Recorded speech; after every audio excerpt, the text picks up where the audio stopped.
राम राम जी चरण है। उम्मीद करता हूँ सारे खुश होंगे, स्वस्थ होंगे और अपनी लाइफ में मस्त होंगे। मेरे प्यारे प्यारे बहादुर साथियों, आज से हम सीपीएफ आयुष्मान कार्ड पर 15 डे हर चैलेंज स्टार्ट करें। इन 50 डे का मतलब है कि आज से हम सीपीएफ आयुष्मान कार्ड पर 15 वीडियो बनाएंगे। हर एक वीडियो का टाइम रहेगा 3 से 4 मिनट। यानी कि मैं सीधी सीधी बात कहूँ तो सीपीएफ आयुष्मान कार्ड पर आपको लगभग 60 मिनट का कंटेंट दिया जाएगा। इन 60 मिनट में आपकी जो भी सीपीएफ आयुष्मान कार्ड पर समस्या है, जैसे कि कैसे पता करें कि सीपीएफ एम्प्लॉय का आयुष्मान कार्ड एक्टिवेट है या नहीं। अगर सीपीएफ एम्प्लॉय का आयुष्मान कार्ड एक्टिवेट है और उसके फैमिली मेंबर है जो उस पर डिपेंडेंट है, उनका आयुष्मान कार्ड एक्टिवेट है या नहीं। कैसे हम सीपीएफ आयुष्मान कार्ड पर ऑनलाइन मेडिकल क्लेम कर सकते हैं। सीपीएफ आयुष्मान कार्ड पर ऑनलाइन मेडिकल क्लेम करने के लिए हमें क्या क्या डॉक्यूमेंट की जरूरत है। अगर हमने सीपीएफ आयुष्मान कार्ड पर ऑनलाइन मेडिकल क्लेम किया है और आपका क्लेम रिजेक्ट हो गया तो फिर क्या करें। अगर आपने सीपीएफ आयुष्मान कार्ड पर ऑनलाइन मेडिकल क्लेम किया था और आपकी क्लेम पर क्वेरी लगा दी गई तो फिर क्या करें। अगर आपने सीपीएफ आयुष्मान कार्ड पर मेडिकल क्लेम किया था और आपका अमाउंट ज्यादा है और आपको कम पैसा आपके बैंक अकाउंट में रिसीव हुआ तो फिर क्या करें। अगर आपने सीपीएफ आयुष्मान कार्ड पर ऑनलाइन मेडिकल क्लेम किया था, आपका जो क्लेम किया था वो हर जगह से हर स्टेज से अप्रूव हो गया है और आपको काफी समय से अभी तक पैसा आपके अकाउंट में रिसीव नहीं हुआ तो फिर क्या करें। अगर आपके सीपीएफ आयुष्मान कार्ड पर ओटीपी नहीं आ रहा तो फिर क्या करें। अगर आपकी सीपीएफ आयुष्मान कार्ड पर किसी भी टाइप का एरर है तो फिर क्या करें। अगर इसके अलावा आपकी और भी समस्या है तो आप जो डिस्प्ले पर जो 2 नंबर दिए गए हैं, इन नंबरों पर 24/7 कभी भी कॉल करके पता कर सकते हो। मैं इस बात का आपको यकीन दिलाता हूँ कि 60 मिनट का कंटेंट देखने के बाद आप आपकी समस्याओं का समाधान खुद कर सकते हो।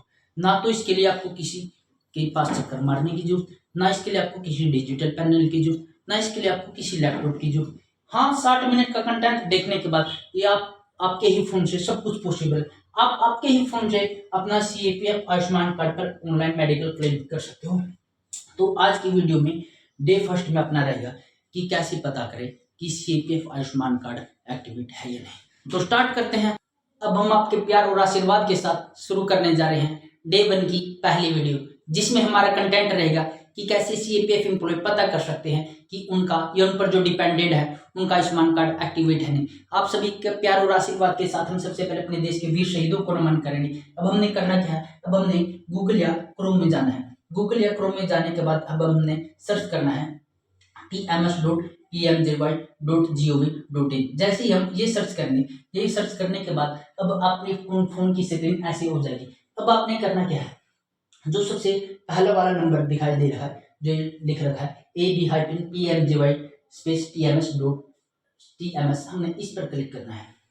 जैसे ही हम इस पर क्लिक करने हैं तो आपके फोन की डिस्प्ले कुछ ऐसे हो जाएगी। जब इस टाइप का इंटरफेस आ जाएगा तो अब आपने करना क्या है, जो इस 7वें नंबर पर दिखाई दे रखा है, जो इस 7वें नंबर पर लिख रखा है first, second, third, fourth, fifth, जो 7वें नंबर पर लिख रखा है सीपीएफ रिवर्समेंट लॉगिन, आपने महोदय जी इस पर क्लिक करना है। आपने कहां पर क्लिक करना है, जो 7वें नंबर पर लिख रखा है सीपीएफ रिवर्समेंट लॉगिन। जैसे ही आप इस पर क्लिक करते हो, जैसे ही आप इस पर क्लिक करते हो, इस पर क्लिक करने के बाद आपने जैसे ही आप इस पर क्लिक करते हो फिर आपने करना क्या, आपके फोन के राइट साइड में आना है। जैसे ही आप आपके फोन या पीसी के राइट साइड में आओगे तो आपको एक ऐसा कुछ ड्रॉप लिस्ट का निशान दिखाई देगा। क्या दिखाई देगा, ये ड्रॉप लिस्ट का निशान दिखाई देगा। अब आपने इस ड्रॉप लिस्ट के निशान पर क्लिक करना है। अब आपने इस ड्रॉप लिस्ट के निशान पर क्लिक करना है। जैसे ही आप इस ड्रॉप लिस्ट के निशान पर क्लिक करोगे अब आपको यहाँ पर 3 ऑप्शन दिखाई देंगे। क्या क्या लिखा दिखाई देगा, Ayushman ID, force ID, nodal user, ये लिखा दिखाई देगा। अब आपने करना क्या है, अब आपने महोदय जी अब आपने फोर्स आईडी पर क्लिक करना। आप कहोगे सर फोर्स आईडी पर ही क्लिक क्यों करना है, आयुष्मान आईडी पर क्लिक क्यों नहीं करना। फोर्स आईडी पर इसलिए क्लिक करना है क्योंकि फोर्स आईडी लगभग हम सभी को याद होती है। जैसे ही आप फोर्स आईडी पर क्लिक करोगे फिर आपने करना क्या है, जो ये फोर्स आईडी है यहाँ पर आपकी या तो फोर्स आईडी डालनी है या आपकी यूआईडी होती है वो टाइप करना है। जैसे ही आप यहाँ पर फोर्स आईडी यूआईडी टाइप करोगे फिर आपने इस पर टाइप करने के बाद अब आपने जाना फोर्स टाइप पर। अब आपने कहाँ पर जाना है, फोर्स टाइप पर। और फोर्स टाइप पर जाने के बाद जो ड्रॉप लिस्ट का निशान दिखाई दे रहा है आपने इस पर क्लिक करना है। जैसे ही आप इस पर क्लिक करोगे तो आपके सामने जैसे ही आप इस पर क्लिक करोगे तो आपके सामने अपनी फोर्स ये 6 टाइप की फोर्स आ जाएगी। अब आपने इनमें से जो भी आपकी फोर्स है वो सिलेक्ट करनी है। एज एग्जाम्पल के लिए मैं आपको दिखा देता हूँ। मान लो कि मैंने फोर्स आईडी टाइप की है, मान लो कि मैंने फोर्स आईडी टाइप की है, यहाँ से मैंने फोर्स आईडी टाइप कर दी, यहाँ पर फिर मैंने फोर्स सेलेक्ट करी, मान लो कि मैंने कोई सीआरपीएफ सेलेक्ट करी। अब आपने करना क्या है कि गेट ओटीपी पर क्लिक करना है। जैसे ही आप गेट ओटीपी पर क्लिक करोगे, जो आपका रजिस्टर्ड नंबर है उस नंबर पर 8 डिजिट का ओटीपी चला जाएगा।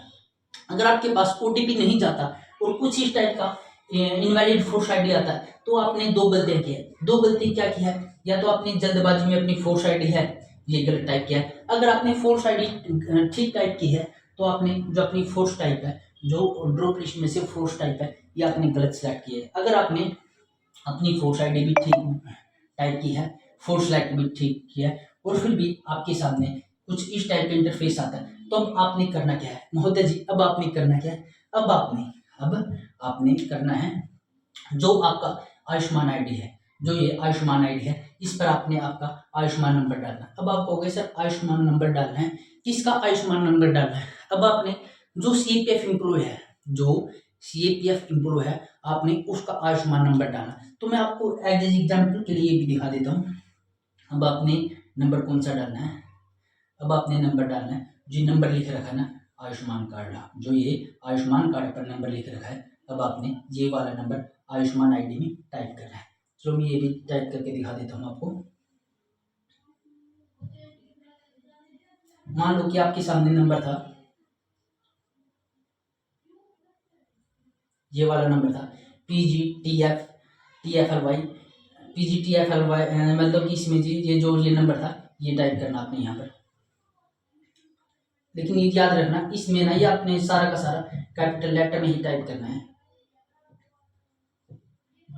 एक टाइप करने के बाद आपने गेट ओटीपी पर क्लिक करना है। फिर होता क्या है, आपके रजिस्टर नंबर पर 8 अंकों का ओटीपी चला जाएगा। 8 अंकों का ओटीपी जाने के बाद आपने 8 अंकों का, जब आपके स्क्रीन पर 8 अंकों का ओटीपी चला जाएगा,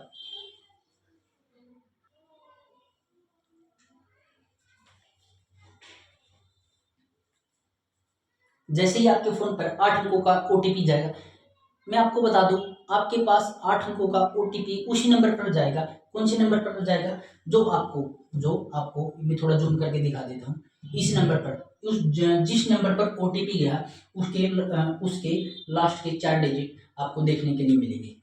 जिस नंबर पर ओटीपी गया है, मान लो ये ओटीपी गया जिसके नंबर पर 9470 है, लास्ट के 4 डिजिट, इस नंबर पर ओटीपी गया।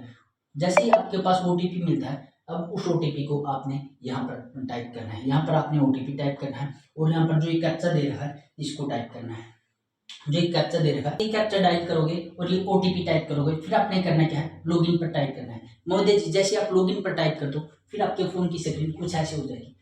जब आप कैप्चा और ओटीपी टाइप करने के बाद जब आप लॉगिन पर टाइप करते हो, तो आपके फोन की स्क्रीन ऐसे हो जाएगी। अब आपने यहाँ पर आपकी फोटो होगी, जो भी सीपीएफ एम्प्लॉय है उसकी फोटो होगी, यहाँ पर उसका मोबाइल नंबर होगा, सब कुछ होगा। अब आपने करना क्या है, अब महोदय जी आपने जो सिलेक्ट फैमिली मेंबर है, जो ये सिलेक्ट फैमिली मेंबर है, इस पर एक आपको ड्रॉप लिस्ट का निशान दिखाई देगा।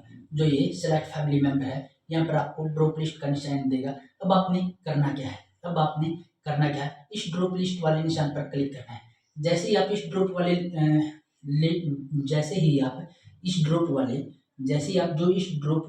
ड्रॉप लिस्ट का निशान है इस पर क्लिक करने के बाद आपके सामने कुछ ऐसी लिस्ट आ जाएगी।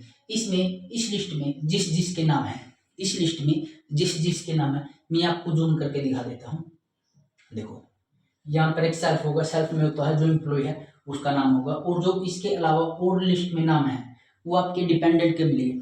अगर इस लिस्ट में जो आपका डिपेंडेंट है उन सभी के नाम है, तो मान लो उन सभी का आयुष्मान कार्ड एक्टिवेट है। यानी कि इस लिस्ट में जिस जिसके नाम है उन सभी का आयुष्मान कार्ड एक्टिवेट है, और जिनका नाम नहीं है तो उनका आयुष्मान कार्ड या तो बना नहीं या उनका आयुष्मान कार्ड एक्टिवेट नहीं है। उम्मीद करता हूँ कि मेरे द्वारा दी गई जानकारी आपको जरूर अच्छी लगी होगी। अगर ये जानकारी अच्छी लगी है तो चैनल को लाइक करें, शेयर करें और सब्सक्राइब करना मत भूलना। Thanks for watching. वंदे मातरम। जय हिंद दोस्तों।